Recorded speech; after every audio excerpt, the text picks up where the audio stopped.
Hi అండి. అందరికీ నమస్కారం. Welcome to my channel. ఈ వీడియోలో పెన్షనర్లకు భారీ శుభవార్త అండి. అక్టోబర్ 1న అమలు ఎన్నో ఏళ్ల కల నెరవేరింది.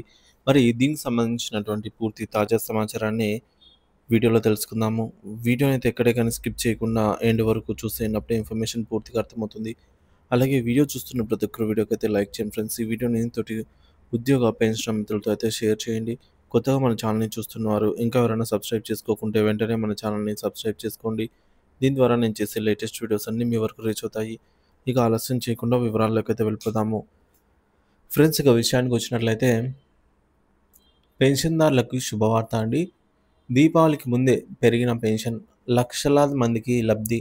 పెన్షన్‌దారులకి తీపి కబురు అందిస్తూ కేంద్ర ప్రభుత్వం, కేంద్ర మంత్రి మంత్రివర్గం ఒక కీలక ప్రకటన చేసింది. ముఖ్యంగా ఎన్నో ఏళ్లుగా తక్కువ పెన్షన్ తీసుకుంటూ ఆర్థిక ఇబ్బందులు ఎదుర్కొంటున్న వారికి ఇది నిజంగా గొప్ప ఊరట. ప్రస్తుతం ఎంప్లాయీస్ పెన్షన్ స్కీమ్ ఈపీఎస్ 95 పథకం కింద దేశవ్యాప్తంగా దాదాపు 81 లక్షల మంది పెన్షన్‌దారులు లబ్ధి పొందుతున్నారు. అయితే వీరిలో అత్యధిక శాతం మందికి నెలకు నామమాత్రపు పెన్షన్ మాత్రమే అందుతుండటంతో ఆందోళన కలిగించే విషయం ఇది. మరి ఈ సమస్యను గుర్తించిన ప్రభుత్వం తక్కువ పెన్షన్ తీసుకుంటున్న వారికి అధిక పెన్షన్ అందించేందుకు కీలక నిర్ణయం తీసుకుంది.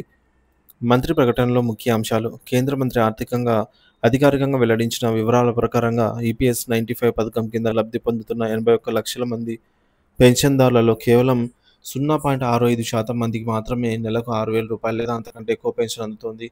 ఈ ఏడాది మార్చి 31 నాటికి ఉన్న గణాంకాలను బట్టి చూస్తే మొత్తం 81,48,490 మంది పెన్షన్దారులలో కేవలం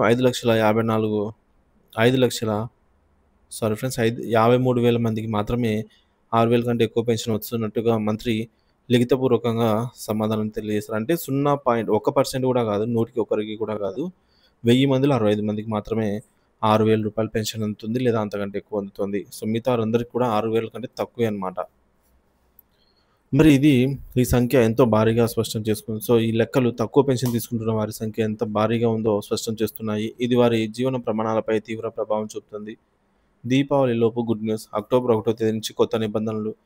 తాజా ప్రకటన ప్రకారంగా తక్కువ పెన్షన్ తీసుకుంటున్న వారికి అధిక పెన్షన్ ఇచ్చేందుకు సంబంధించిన అన్ని ఏర్పాట్లు పూర్తయ్యాయి. దీపావళి పండుగ లోపు ఈ శుభవార్త వెలువడనుందని భావిస్తున్నారు. ఇది లక్షలాది మంది పెన్షన్దారుల కుటుంబాల్లో ఆనందాన్ని నింపుతుంది. అంతేకాకుండా పెన్షన్‌కు సంబంధించిన కొన్ని కొత్త ఆవిష్కరణలు, మెరుగైన నిబంధనలు అక్టోబర్ 1వ తేదీ నుంచి అమల్లోకి అయితే రాబోతున్నాయి. ఈ మార్పులు పెన్షన్దారులకి ఎంతో ప్రయోజనకరంగా ఉంటాయనైతే వారి ఆర్థిక భద్రతను మరింత బలోపేతం చేస్తాయని చెప్పవచ్చు.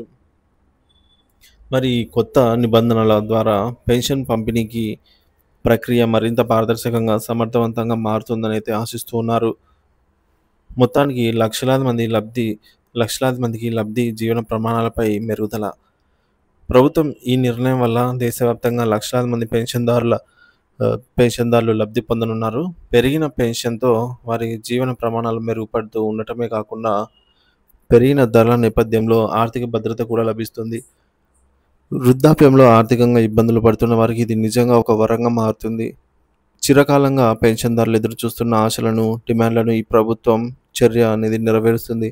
మెరుగైన పెన్షన్‌తో వారు గౌరవప్రదమైన జీవితాన్ని గడపడానికి అవకాశం ఏర్పడుతుంది. ఈ చర్య ద్వారా ప్రభుత్వం సామాజిక భద్రత పట్ల తన నిబద్ధతను చాటుకుంటుంది అని చెప్పడంలో సందేహమే లేదు.